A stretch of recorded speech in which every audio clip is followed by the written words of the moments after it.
मित्रों नमस्कार। पावन ज्योतिष प्रभात यूट्यूब चैनल पर आप सबका स्वागत है। आज का टाइटल बड़ा ही महत्वपूर्ण है, बहुत उपयोगी है, सर्वजन हिताय है। शीर्षक का नाम है आपकी कुंडली में छिपे हैं जीवन के सभी रहस्य। All the secrets of life are hidden in your horoscope. जीवन के सभी रहस्य आपकी कुंडली में ही छिपे हैं। कुंडली भाग्य दर्पण है, जीवन दर्पण है। तो कुंडली को पढ़ लीजिए, जीवन के सभी रहस्यों को जान लीजिए। कहने में तो बहुत छोटा है, लेकिन वास्तव में है बड़ा ही गंभीर और रहस्यपूर्ण और चिंतनशील विषय। बहुत ही विवेक और विमर्श की जरूरत है, बहुत ही अध्ययन की जरूरत है, डीप रीडिंग की जरूरत है। मित्रों, आगे बढ़ने से पहले आपसे अनुरोध है कि अगर मेरे चैनल को अब तक सब्सक्राइब नहीं किए हैं तो नीचे का सब्सक्राइब बटन पुश करके ऑल के बटन पर क्लिक करिए और बेल आइकन आती है उसे भी पुश कर दीजिए। वीडियो पसंद आवे तो लाइक करिए, मित्रों को शेयर जरूर करिए तथा एक प्यारा सा कमेंट जरूर लिखिए दीजिए, मैं उसका उत्तर देता हूं, आप इसके साक्षी हैं। वीडियो को स्किप करके मत भगाइए, क्योंकि अगर स्किप कर दिए उसी बीच मैंने महत्वपूर्ण विषय बोल दिया, महत्वपूर्ण बिंदु बताया, कोई टॉप सीक्रेट बताया, तो आप उसको नहीं समझ पाओ। इस नाते वीडियो को पूरा देखिए और एक बार नहीं 2 बार देखिए। मित्रों, ये कुंडली है, इसमें जातक का नाम मैंने नहीं दिया है, लेकिन है एकदम मेरे क्लाइंट हैं, जातक हैं, व्यूअर भी हैं। और इनकी कुंडली तैयार करके मैंने जब देखा तो ग्रहों की स्थिति देख करके मैंने हूबहू सब चीज़ इनको बता दिया। इनको मैंने बताया कि आप यद्यपि बहुत प्रयत्नशील हैं, बहुत ही सक्रिय हैं, लेकिन आपके जीवन में पग पग पर समस्याएं हैं, परेशानियां हैं, असफलताएं हैं, उतार चढ़ाव है। इन्होंने इसे स्वीकार भी किया। मैंने उन्हें यह भी बताया पर जबकि बृहस्पति की महादशा चल रही है, मैंने इनसे कहा कि मित्र, बृहस्पति की दशा तो चल रही है लेकिन अच्छी नहीं है, और शनि की अंतर्दशा चल रही है, वो भी अच्छी नहीं है। बृहस्पति के बाद शनि की महादशा अच्छी चलेगी, वो भी अच्छी नहीं। बुध की महादशा चलेगी, वो भी अच्छी नहीं। उसके बाद केतु आएगा, शुक्र आएगा। तो आपको एक बार थोड़ा सा बढ़िया समय तब मिला था जब राहु की महादशा थी, तो थोड़ा सा शुभ समय मिला था। इन्होंने स्वीकार किया सहर्ष कि हाँ गुरुजी, एक बार राहु की दशा में मैंने 2 नई गाड़ियां खरीदी थी। तो मुझे लगा कि कुंडली वास्तव में भाग्य दर्पण है।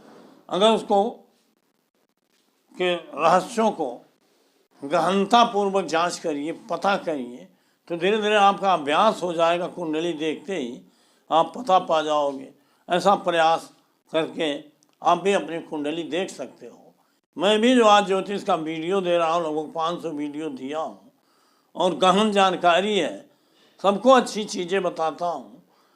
रोज़ कुछ न कुछ लोगों से मैं के कुंडली का प्रेडिक्शन देता हूँ।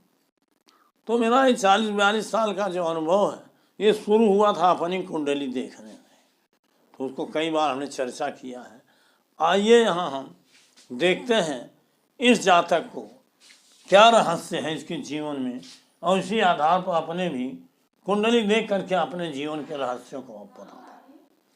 देखिए, इस जातक की डेट ऑफ बर्थ है 25 अक्टूबर 1980, टाइम ऑफ बर्थ है 13:23 PM, प्लेस ऑफ बर्थ है पुणे, इंडिया। वर्तमान में इनकी बृहस्पति की महादशा चल रही है, जो 5 अगस्त 2020 से 5 अगस्त 2036 तक है। बृहस्पति की महादशा में शनि की अंतर्दशा 23 सितंबर 2022 से 6 अप्रैल 2025। बृहस्पति में शनि चल रहा है। इनकी मकर लग्न की कुंडली है, देखिए एक कष्प कुंडली है, ये लग्न कुंडली है। राशियां तो यथावत हैं, लेकिन ग्रह लग्न कुंडली से में जो जहाँ बैठे थे, केतु तो लग्न ही में है। यहाँ देखो दशम स्थान में सूर्य और बुध था, लेकिन कष्प कुंडली में दशम में मंगल और बुध आ गया है। और यहाँ नवम स्थान पर बृहस्पति, शनिश्चर और शुक्र था, लेकिन यहाँ नवम में केवल सूर्य आ गया है। अष्टम में यहाँ कोई ग्रह नहीं था, अष्टम में शुक्र, सूर्य और बृहस्पति आ गए हैं। राहु तो 7वें हैं, चंद्रमा 4थे। ये तो इसका कुंडली चक्र और कष्प चार्ट। यहाँ आपको देखने से पता चलेगा मैंने ऐसा क्यों कह दिया। मैंने सूर्य से लेकर के केतु तक सभी ग्रहों को सरसरी निगाह से देखा, और मैंने देखा कि किसी भी ग्रह के नक्षत्र के माध्यम से 2, 6, 10, 11 भाव नहीं आए। आपको बार बार हमने बताया है कि 2, 6, 10 और 11, मतलब 6, 11, 6, 10, इस तरह से आप 6, 11 दी बेस्ट, 6, 10 मध्यम स्तर के, और द्वितीय 6, 10 ये थोड़ा न्यून स्तर का होता है आर्थिक स्थिति, लेकिन रहती है। तो 2, 6, 10, 11 अगर नक्षत्र के माध्यम से आया है, और एक ही ग्रह में नहीं कई ग्रहों में, तो जीवन में संघर्ष समस्याएं तो सबके आती हैं, लेकिन उसको सुकून रहता है, उसको सुख रहता है जो अपनी सफलताओं से, अपनी संघर्ष और परेशानियों से। लेकिन कुछ लोग जो जीवन भर संघर्ष करते हैं, लेकिन वो सुख का अनुभव करते ही नहीं, उनको कदम कदम पर समस्याएं हैं, असफलताएं हैं, परेशानियां हैं, संघर्ष है, सीढ़ियाँ चढ़ रहे हैं फिर नीचे उतर जा रहे हैं। तो इस तरह से यह जातक जो है उसने बताया कि मैं बड़ा प्रयास करता हूँ, लेकिन फिर भी सफलता नहीं है। अब इसमें देखिए 2, 6, 10, 11 मैंने इसलिए कहा कि 2, 6, 10, 11 धन का स्थान है, नौकरी का स्थान है, पदोन्नति का स्थान है। 2, 6, 10, 11 कोर्ट केस चल रहा हो तो उसमें भी विजय देने वाला स्थान है। किसी भी प्रतियोगी परीक्षा में पास कराने वाला स्थान है, चुनाव में सफलता देने वाला स्थान। हर जगह व्यवसाय में जहाँ धन के आगमन की बात है 2, 6, 10, 11 है। और इनके व्यय स्थान, 2 का व्यय पहला स्थान, 6वें का 5वां, द्वितीय का व्यय पहला, 6वें का व्यय 5वां, और 10वें का व्यय 9वां। तो इस तरह से और कुंडली का 8वां और 12वां, ये भाव असफलता और परेशानी वाले। अगर नक्षत्र के माध्यम से इन्हीं भावों की अधिकता आ जाए, बल्कि 4, 7 भी आ जाए, तो कहीं न कहीं संघर्ष ही रहता है। 9वां भाव भी संघर्ष का ही है। अब आप इस कुंडली में नक्षत्र के माध्यम से देखिए, और मैंने ये भी बताया है कि अगर उप नक्षत्र सहयोग कर रहा है तो भी नक्षत्र के माध्यम से जो भाव मिलेंगे उन्हीं का बल ज़्यादा रहेगा, फल ज़्यादा मिलेगा।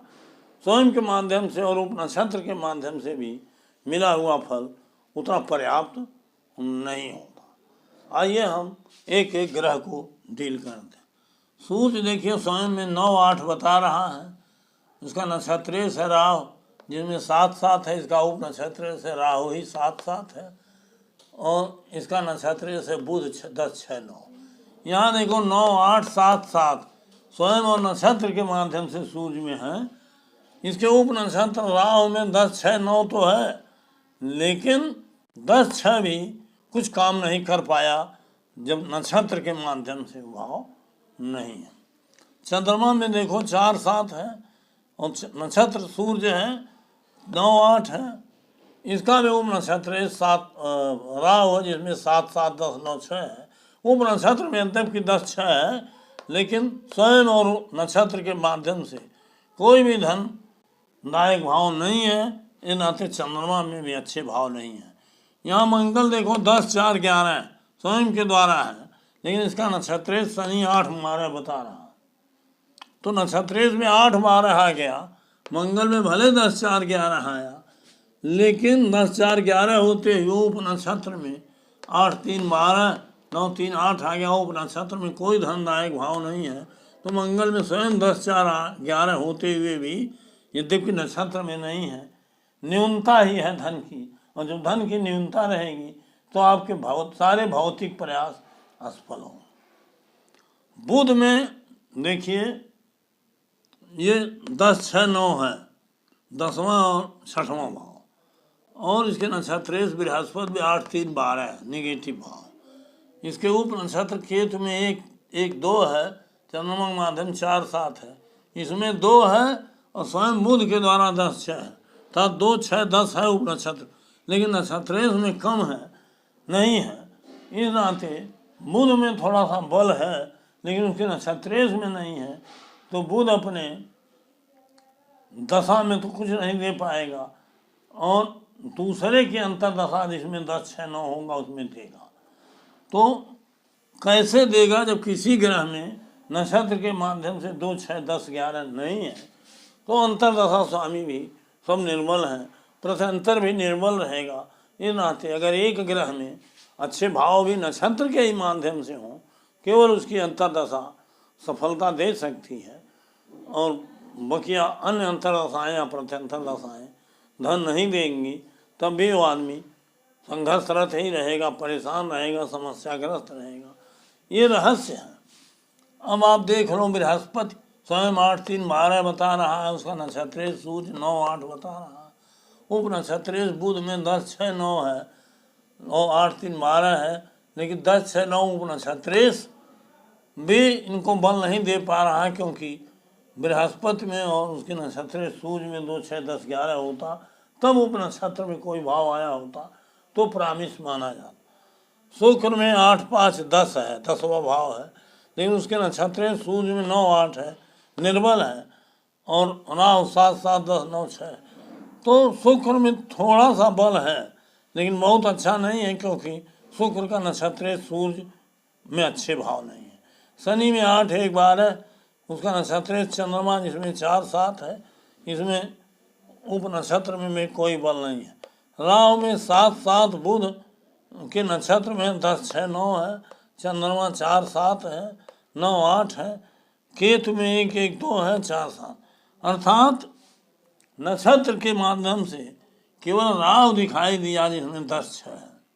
आप देख लो, और अभी हमने पहले बताया कि केवल राहु में ही नक्षत्र के माध्यम से 10, 6 भाव है, और उस जातक से हमने पूछा कि बृहस्पति के पहले जो राहु की दशा थी वो जरूर ठीक थी, केवल राहु के ही नाते कुछ ठीक थी, तो उसने बताया कि राहु के पीरियड में मैंने 2 गाड़ी खरीदा था।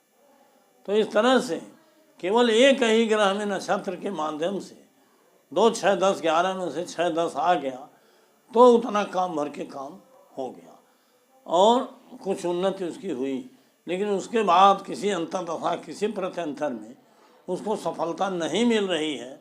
इसका मतलब है कि अगर महादशा स्वामी अच्छा ही हो, उसमें हो नक्षत्र के माध्यम से 2, 6, 10, 11, लेकिन हम कहते हैं कि अंतर्दशाओं में भी बल होना, क्योंकि हर ग्रहों में या अधिकतम ग्रहों में जब 6, 10, 2, 11 भाव रहेगा नक्षत्र के माध्यम से, और उसके ऊपर नक्षत्र में इन्हीं भावों में से 1, 2 भाव आए होंगे, तो ही आदमी उन्नति और सफलता की ऊंचाइयों पर चढ़ता है, उसको सफलता मिलती है, और अन्यथा परेशान ही रहता है। जीवन का ही रहस्य है। हर ग्रहों को देखिए, क्योंकि समय पल पल में बदलता है, क्षण क्षण में बदलता है, और जिन ग्रहों की दशा अंतर्दशा प्रत्यंतर सूक्ष्म प्राण दशा आती है उनका फल पड़ता ही रहता। इस नाते कई ग्रह बलवान हों तभी जीवन कुछ सफल माना जाता है।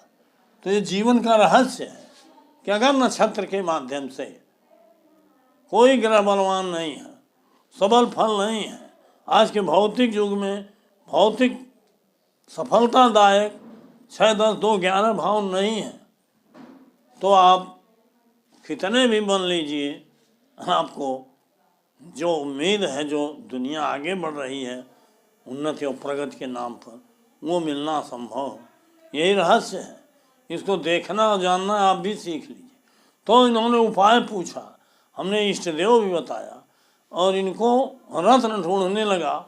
तो जब किसी ग्रह में 6, 10, 2, 11 नहीं है तो कौन सा रत्न बताऊं?